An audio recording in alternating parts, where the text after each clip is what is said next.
तो आज जो चर्चा का विषय था, इससे पहले जो हमने कल आपसे चर्चा किया था, तो आपने देखा था कि हमने चर्चा का जो विषय वस्तु लेके रखा था वो प्राण लेके रखा था, और हमने कहा था प्राण बहुत महत्वपूर्ण है। और आपने देखा था कि टीजीटी पीजीटी में इससे खूब ढेर सारे क्वेश्चन बनते हैं, और सबसे टफ है क्योंकि इसमें जो बॉडी सेगमेंट होते हैं या बॉडी के हिस्से होते हैं वो बहुत होते हैं, तो खुद कंफ्यूज हो जाते हैं कहाँ से कहाँ क्या निकल गया, कहाँ से पूछ दिया। तो ये बिल्कुल 60 नोट्स बनाए गए हैं जो आपकी सारी की सारी समस्याओं को सल्यूशन है ये, और बहुत मेहनत के साथ आपके लिए नोट्स बनाए गए हैं। बस इनको नोट करना है और एक बार वीडियो देखना है, एक से दो बार, तो चीज़ें ऑटोमेटिक आपकी कंप्लीट हो जाएंगी। तो ये वाला हमने देख लिया था, यूरोपोर्ट्स देख लिया था। और आज हम बात करने वाले थे बॉडी, जो जो आज का हमारा विषय वस्तु था वो था बॉडी वॉल। बॉडी वॉल की बात करने वाले थे। तो बॉडी वॉल में जो क्यूटिकल पाई जाती है, बाहर की जो परत होती है, जो मतलब इसकी बॉडी वॉल होती है, जो सबसे बाहर पाई जाती है वो क्यूटिकल पाई जाती है। क्यूटिकल के नीचे जो पाई जाती है वो एपिडर्मिस पाई जाती है। एपिडर्मिस के ठीक नीचे मतलब इस मान लेते हैं 3 लेयर्स हैं। तो पहली वाली हो गई क्यूटिकल, क्यूटिकल हो गई। दूसरी वाली जो हो गई वो एपीडर्मिस हो गई, एपीडर्मिस। और नीचे वाली जो हो गई वो हो गई डर्मिस। इस प्रकार कितनी पाई जाती हैं? 3 लेयर पाई जाती हैं बॉडी वॉल में। फिर एक क्वेश्चन बनता है कि क्यूटिकल का निर्माण किससे होता है? तो किससे होता है? तो टेगमेंटल ग्लैंड से होता है। किससे होता है? टेगमेंटेड या टेगमेंट, सॉरी बोलने में थोड़ा सा टेगमेंटियल बोलेंगे। क्या बोलेंगे? टेगुमेंटियल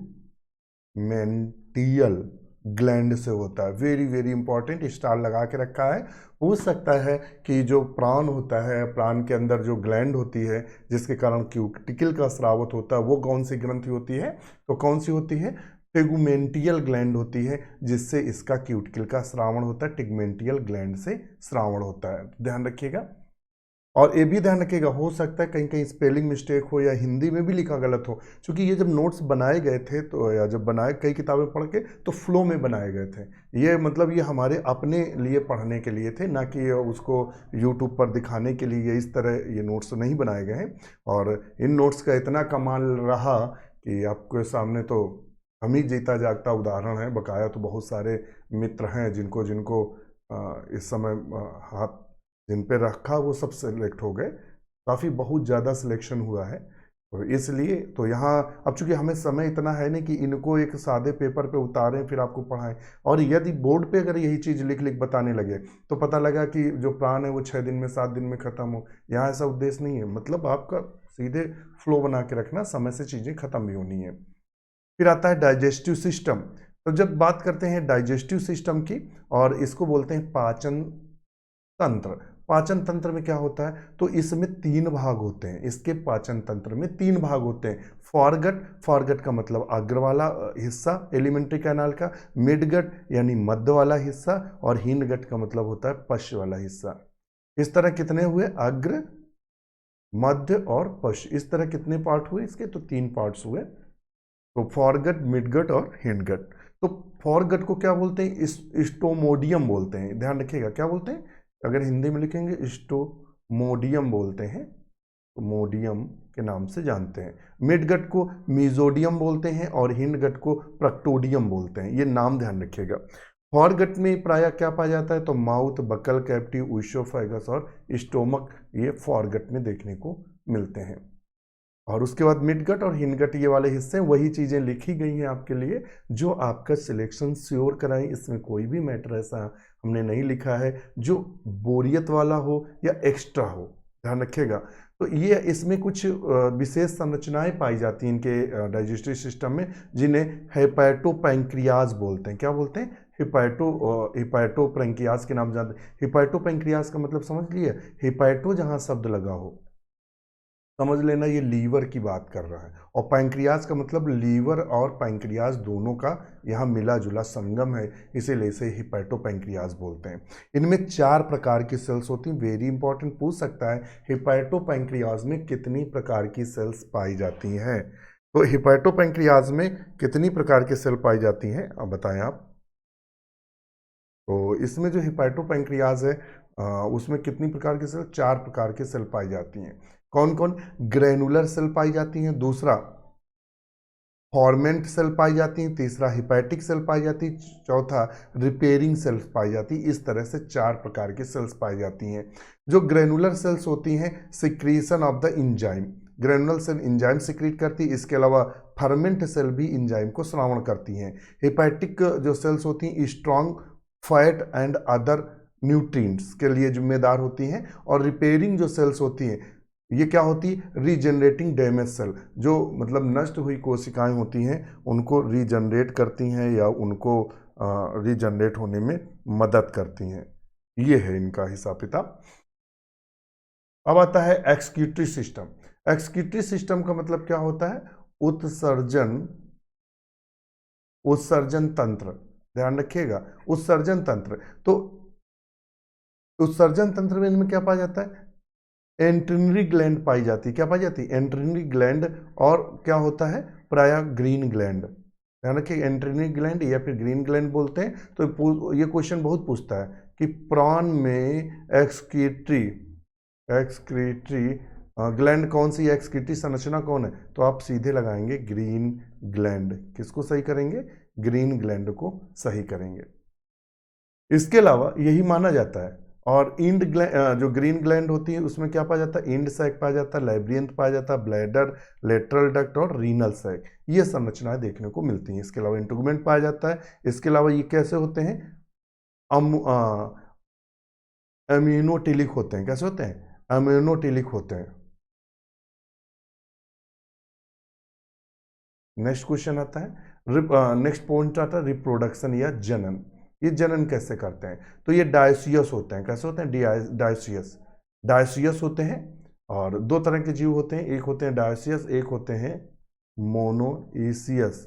मोनोइसियस क्या होते हैं, मोनोइसियस में मेल फीमेल एक में ही पाए जाते हैं, मेल और फीमेल एक में पाए जाते हैं। इसमें क्या होता है, मेल अलग होता है और फीमेल अलग होता है, ये ध्यान रखिएगा।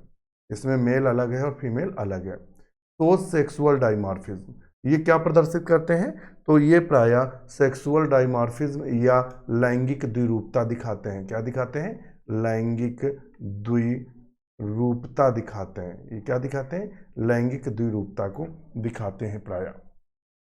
तो अब बात जो इसके अगले हिस्से की करते हैं, और इसमें रिप्रोडक्टिव सिस्टम में हमने आपको बताया कि सेक्सुअल डाइमॉर्फिज्म बात आती है। इसमें जो आपका मेन जो ऑर्गन्स होता है वो एंटीनरी ग्लैंड बोलते हैं, या इसी को ग्रीन ग्लैंड के नाम से जानते हैं, जो कि पेयर में होती है, जोड़े में होती है। इसके अलावा इंटुगमेंट पाया जाता है, और ये कैसे होते हैं, अम्यूनोटिलिक होते हैं। कैसे होते हैं, अम्यूनोटिलिक होते हैं। तो इसको भी आप ध्यान में रखिएगा। रिप्रोडक्टिव सिस्टम की बात करेंगे तो ये डायसियस होते हैं, और मेल और फीमेल अलग अलग होते हैं। सेक्सुअल डाइमॉर्फिज्म का मतलब लैंगिक द्विरूपता दिखाते हैं। अब बात करते हैं इसके मेल रिप्रोडक्टिव सिस्टम की, नर अंग की। तो नर अंग में कौन कौन सी संरचनाएं हमें देखने को मिलती हैं, तो प्राय कौन कौन सी संरचनाएं हमें देखने को मिलती हैं, तो वो संरचनाएं जो होती हैं वो कौन होती हैं, पहला होता है टेस्टिस, वाज डिफरेंस और सेमिनल वेसिकल्स। ये 3 संरचनाएं मुख्यतः देखने को मिलती हैं। तो अगर ये वाला हिस्सा देखेंगे तो ये वाला जो यू के आकार की संरचना आपकी बनी है ये है टेस्टिस। इसके अलावा ये जो आप देख रहे हैं ये उलझी हुई ये जो संरचना बनी है ये कॉन्स्ट्रिक्टेड वाज डिफरेंस है। इसके अलावा स्ट्राइट वाज डिफरेंस है, फिर लंबी वाज डिफरेंस आई है, फिर ये सेमिनल वेसिकल्स आई है, ये सेमिनल वेसिकल्स है, और ये मेल जिनाइटल पोर है। ये मेल जिनाइटल पोर, ये मेल जिनाइटल पोर बनाते हैं। और ये मेल जिनाइटल पोर खुलते कहाँ हैं, ध्यान रखिएगा, ये क्वेश्चन पूछा है मेल जिनाइटल पोर खुलते कहाँ हैं, तो 5th वॉकिंग लेग में खुलते हैं। ये क्वेश्चन बना है कि मेल जिनाइटल जो पोर होता है वो कहाँ खुलता है, तो 5th वॉकिंग लेग में खुलता है। नेक्स्ट देखते हैं पॉइंट्स, फीमेल रिप्रोडक्टिव सिस्टम, मादा जननांग। तो मादा जननांग में ये वाला जो भाग है इसे ओवरी कहते हैं, और स्पेस फॉर बोलते हैं, ये वाला स्पेस फॉर है, मध्य का भाग जो है space for the cardio pyloric sphincter. ध्यान रखिएगा क्या होता है, ये space for cardio pyloric sphincter, दोनों ओवरी के मध्य में बीच में खाली स्थान होता है, जिसे हम space for the cardio pyloric sphincter के नाम से जानते हैं। ये ओविडक्ट है, ओविडक्ट के बाद ये फीमेल जिनाइटल पोर है, और फीमेल जिनाइटल पोर कहाँ खुलता है ये बता चुके हैं पहले, 3rd वॉकिंग लेग में, जो इसका चलने वाला तीसरा पैर होता है वहाँ खुलता है। इसमें कौन कौन सी संरचनाएं पाई जाती हैं, तो ओवरी और ओविडक्ट प्रायः यहाँ देखने को मिलते हैं। इनमें जो मैथुन होता है, ध्यान रखिएगा, इनमें जो मैथुन या कपुलेशन होता है, मैथुन जो होता है वो एक्सटर्नल फर्टिलाइजेशन होता है, बाय होता है, ध्यान रखिएगा कैसा होता है, बाय। इस तरह के क्वेश्चन बहुत पूछे जाते हैं, इंपॉर्टेंट है। डेवलपमेंट की बात करें तो एग कैसे होते हैं, इनके एग कैसे होते हैं, तो प्रायः इनके जो एग होते हैं डेवलपमेंट में एग सेंट्रोलिसाइथल होते हैं, वेरी इंपॉर्टेंट। कीटों में जो एग पाए जाते हैं प्रायः सेंट्रोलिसाइथल एग पाए जाते हैं, क्या पाए जाते हैं,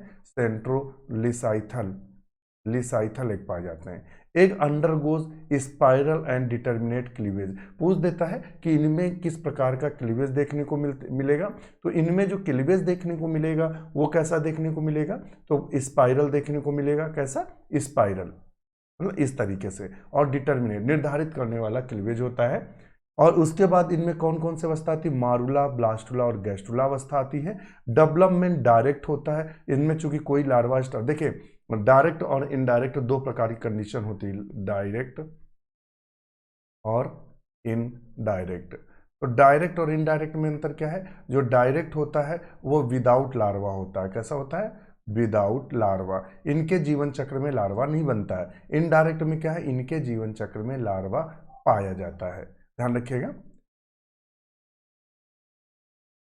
तो विदाउट लार्वा स्टेज होता है। अब अगर इनके बात करें ब्लड वेस्कुलर सिस्टम की, ब्लड वेस्कुलर सिस्टम कैसा होता है, यानी रक्त प्रवाह तंत्र बोलते हैं, रक्त प्रवाह तंत्र। हम आपको बता दें जो वीडियो दिए जा रहे हैं आपको बीएससी और एमएससी की क्लास नहीं ली जा रही है, ये क्लास ईएलटी और टीजीटी और पीजीटी की समस्याओं के लिए है और सिलेक्शन श्योर होगा। यहाँ उन्हीं बिंदुओं को रखा गया है जो आपके एग्जाम की दृष्टि से महत्वपूर्ण है। बकाया कैसे होता है, क्यों होता है, ये संरचना क्यों हुई ऐसे, तो ये यहाँ ऐसा कोई डेफिनेशन और नहीं दिया जा रहा है। मैटर का प्रस्तुतिकरण इस बेस पे किया जा रहा है कि वो लाइन आपको एग्जाम में क्वेश्चन दिखे, और बहुत शॉर्ट किया गया है क्योंकि जो पहली मोन है अच्छे अच्छों को समझ में नहीं, जो प्राण है वो प्रायः अच्छे अच्छों को समझ में नहीं आता है, इसलिए इसको आप ध्यान में रखिएगा।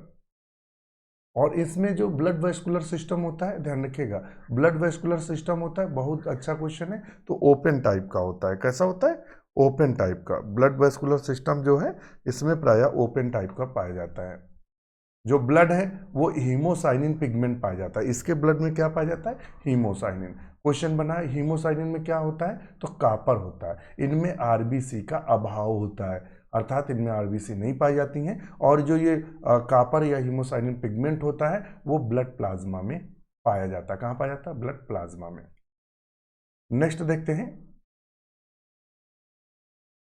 नेक्स्ट पॉइंट पे देखते हैं, नेक्स्ट पॉइंट पे क्या कह रहा है। और जो हीमोसाइनिन होता है वो क्या होता है, तो ये जब हीमोसाइनिन ऑक्सीजन के साथ मिलता है तो नीला हो जाता है, क्या हो जाता है, नीला। बस इतना ही पूछते हैं, तो वही बात कर रहे थे। इसके अलावा इसके ब्लड सर्कुलेशन सिस्टम में पेरिकार्डियम पाया जाता है, हृदय के ऊपर आवरण। इसके अलावा हार्ट पाया जाता है। इसका जो हृदय होता है ट्रायंगुलर होता है, स्पंज लाइक होता है, विदाउट इंटरनल चेम्बर, इसके अंदर कोई भी इंटरनल चेम्बर नहीं होते हैं। इसमें 5 पेयर वाल्व पाए जाते हैं। कितने पेयर वाल्व पाए जाते हैं इसके हृदय में, 5 पेयर वाल्व या ऑस्टिया पाए जाते हैं। इसके अलावा आर्टरीज पाई जाती हैं, साइनस पाया जाता है और वेन्स पाई जाती हैं। ये संरचना इसके ब्लड वेस्कुलर सिस्टम में पाई जाती है। ब्लड वेस्कुलर सिस्टम में क्या है, ब्लड पाया जाता है, पेरिकार्डियम, हार्ट, आर्टरीज, साइनस और वीनस, ये संरचनाएं देखने को मिलती हैं। और इनके जो वाल्व होते हैं, इनके जो वाल्व होते हैं, वाल्व क्या होते हैं, जैसे मान लो नली है, नली में ये लगा हुआ है वाल्व, तो ये आने और जाने को नियंत्रित करता है, इसे को वाल्व बोलते हैं। तो वाल्व कितने प्रकार के होते हैं, तो 5 प्रकार के बताए थे ना, कि हमने कहा था 5 टाइप के इसमें वाल्व देखने को मिलते हैं। वाल्व कितने प्रकार के होते हैं, प्राय 5 प्रकार के वाल्व देखने को मिलते हैं। 1 मिड डॉर्सल वाल्व, फिर क्या होता है 1 मिड वेंट्रल वाल्व, फिर क्या होता है 1 पोस्टीरियर वाल्व, फिर क्या होता है 1 एंटीरियोलेटरल वाल्व, 1 एंटीरियोलेटरल वाल्व, 1 पोस्टीरियोलेटरल वाल्व। तो कितने हो गए 5। पहला एक मिड डॉर्सल वाल्व होता है, क्या होता है, मिड डॉर्सल वाल्व होता है। पहला क्या होता है 1 मिड डॉर्सल वाल्व होता है, और दूसरा क्या होता है 1 मिड वेंट्रल होता है, 1 पोस्टीरियर होता है, एक एंटीरियो लेटरल होता है, यानी आगे होता है मगर लेटरल साइड में, और एक पोस्टीरियर साइड में मगर लेटरल पाया जाता है। तो 5 प्रकार के वाल्व देखने को मिलते हैं। कौन कौन से, तो नाम हमने आपको बता दिए हैं। बात आती है नर्वस सिस्टम की, तंत्रिका तंत्र की बात आती है। तंत्रिका तंत्र, तो मेन पार्ट जो होता है इसमें तंत्रिका तंत्र का, वो सुप्रा ऊसोफेजियल गैंग्लिया होता है। क्या होता है, मेन जो पार्ट होता है सुप्रा ऊसोफेरेंजियल गैंग्लिया देखने को हमें मिलता है मेन नर्वस सिस्टम में, जो कि कितने होते हैं, 5 जोड़ी होते हैं। उनमें से जो ये 5 जोड़ियों में से क्या होता है, एंटीरियर नर्व होता है, और एंट्यूनरी नर्व होता है, ऑप्टिक नर्व होता है, और ऑप्थैल्मिक नर्व होता है। क्या होता है, ऑप्थैल्मिक नर्व होता है। इसके अलावा टेगुमेंट्री नर्व होता है। तो इस प्रकार के ये 5 जोड़ी हैं। तो इस प्रकार के ये 5 जोड़ी आपको दिए हैं, anterior nerve, antennulary nerve, optic nerve, ophthalmic nerve, और क्या होता है, टेगुमेंट्री नर्व। तो इस तरह के हमें नर्व देखने को मिलते हैं।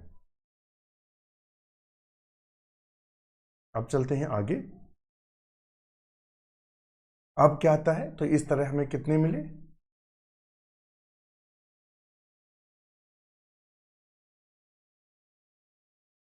फिर आता है ब्रेन, ब्रेन या सुप्राऊसोफेजियल गैंग्लिया। तो जो यहाँ ब्रेन और सुप्राऊसोफेजियल गैंग्लिया की बात बताते हैं, तो इसमें थोरेसिस गैंग्लियोनिक जो मास होता है उसमें 11 गैंग्लियन पाए जाते हैं। कितने, 11 गैंग्लियन पाए जाते हैं, जिनमें से 3 सिफेलिक होते हैं, 8 थोरेसिस होते हैं। थोरेसिस वाले पुनः 2 भागों में बटे होते हैं। उनमें से 3 मैक्सिलिपीड्स होते हैं और 5 वॉकिंग लेग्स में देखने को मिलते हैं। 3 मैक्सिलिपीड्स में, 5 वॉकिंग लेग्स में देखने को मिलते हैं थोरेसिस वाले, और 3 सिफेलिक होते हैं।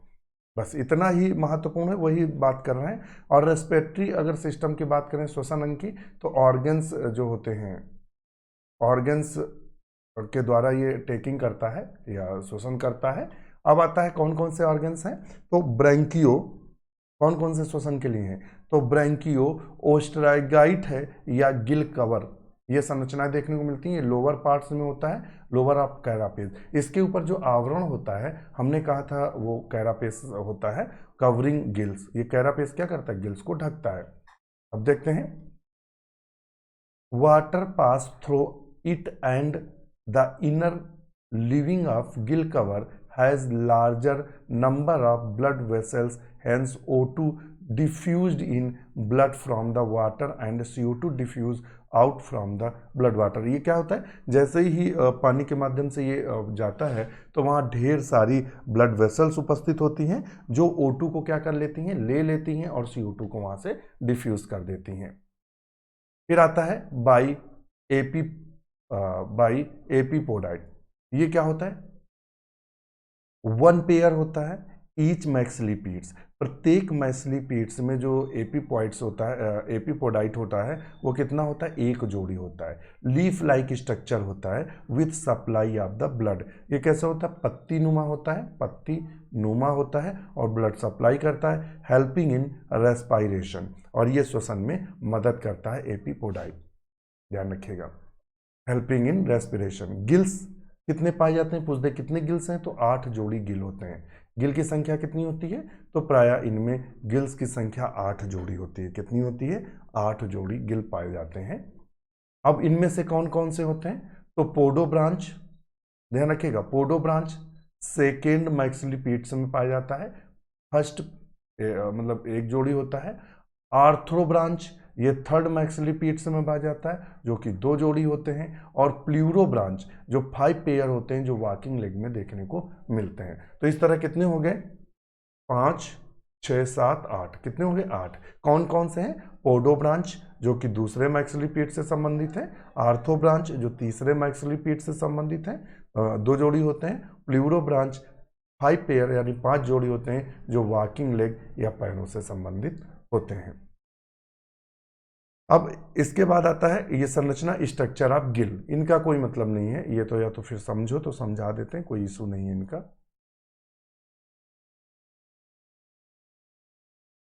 इन पे कुछ विशेष प्रकार के दिए हैं, कौन से मैक्सिलिपीड में कौन सी संरचनाएं होती हैं, किस में होती हैं, तो ये वाली संरचनाएं यहाँ दी गई हैं। तो अगर इनको आप फिलहाल ये इनसे क्वेश्चन बनते नहीं हैं, अगर आपको समझना है तो हम समझा देते हैं। तो ये फार्मूला है, फार्मूला ब्रैंकियल फार्मूला है या फिर बोलेंगे क्लोम सूत्र है। क्लोम सूत्र यानी जो इसमें क्लोम पाए जाते हैं वो, तो फर्स्ट मैक्सिलिपिड्स के जो एपीपोडाइट्स होते हैं उसमें एक होता है, और सेकेंड जो मैक्सिलिपिड्स होता है उसमें एपीपोडाइट्स में एक होता है, थर्ड मैक्सिलिपिड्स में भी एक होता है। जबकि पोडो जो ब्रांच होता है उसमें सेकेंड जो मैक्सिलिपिड्स होती है उसके पोडो ब्रांच में एक देखने को मिलता है। इसके अलावा जो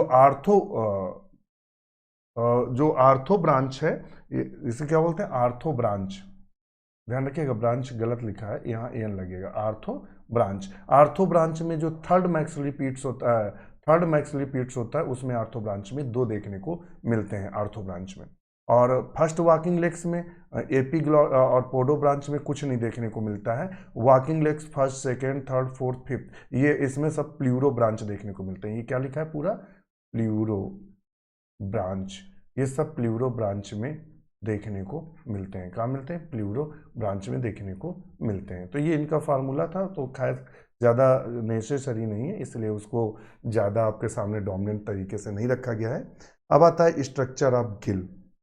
गिल की संरचना कैसी होती है, गिल की संरचना कैसी होती है। तो इसमें 7 pair of gill are visual externally, बाहर से, वैसे हमने क्या बताया था, 8 जोड़ी होते हैं। कितने होते हैं, 8 जोड़ी होते हैं।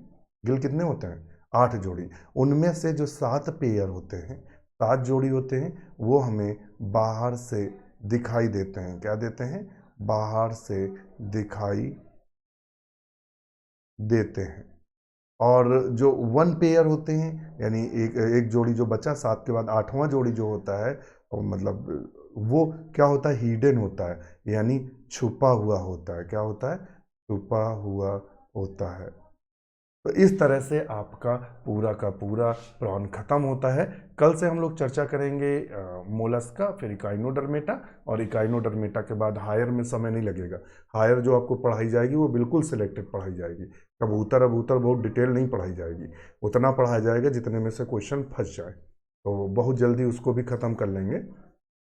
एक बार फटाफट रिवीजन करा देते हैं। हमने बताया था कि जो पहली मोन होता है उसे पहली मोन मैल्कोम सोनाई ओल्ड नेम, और माइक्रोब्रैंकियम मैल्कोम सोनाई जो है न्यू नेम है, और ये फ्रेश वाटर में पाए जाते हैं। इसके अलावा मुहाने पर भी पाए जाते हैं, ये बॉटम में रहते हैं, ये सर्वाहारी होते हैं, ये भी बताया था।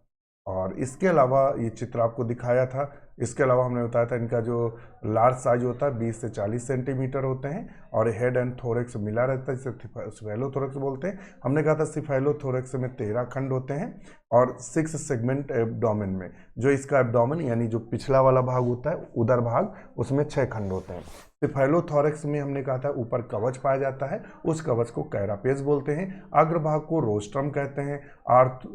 जो आर्थोडियल मेम्ब्रेन प्रेजेंट रहती है इसमें, प्रत्येक खंड में इसमें उपांग पाए जाते हैं या अपेंडेजेस। सिफाइलिक अपेंडेजेस आर 5 पेयर, इनमें जो सिफाइलिक अपेंडेज होते हैं 5 पेयर होते हैं। इनके अपर्चर की बात करें, इनके शरीर में पाए जाने वाले छिद्रों की, तो माउथ पाया जाता है जो माउथ पार्ट से घिरा रहता है। एनस पाया जाता है जो लास्ट एब्डोमिनल सेगमेंट और टेल्सन के नीचे देखने को मिलता है।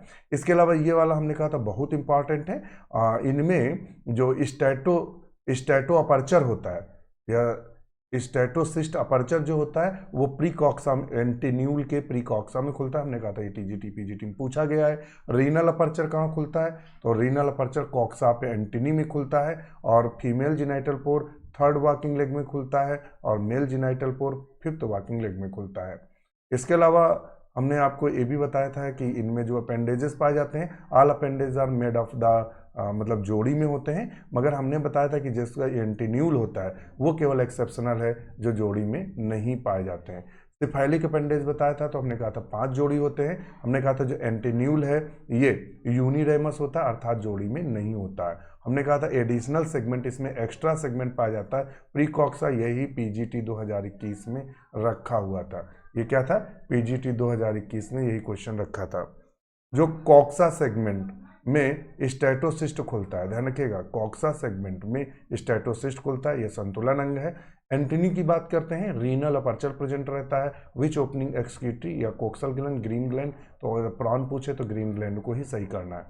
Antony is sensing helping the excretion and food mastication. ये जो एंटनी होती है वो एक्सक्रीशन उत्सर्जन में मदद करती है, और दूसरा फूड मैस्टिकेशन में मदद करती है। फूड मैस्टिकेशन का मतलब होता है फूड को मैस्टिकेट करता है या फिर मतलब चबाने, उसको मतलब महीन करने में मदद करता है। और excretory organs green gland crustacean में, अगर पूरे क्रस्टेशिया तब भी ग्रीन ग्लैंड करना। इस तरह से हमने आपको काफ़ी चीज़ें आपको तैयार कराई थी, काफ़ी चीज़ें बताई थी। तो इस तरह से पूरा प्लान होता है। ख़त्म। कल हम बात करेंगे मोलस्का की। इसी के साथ नमस्कार।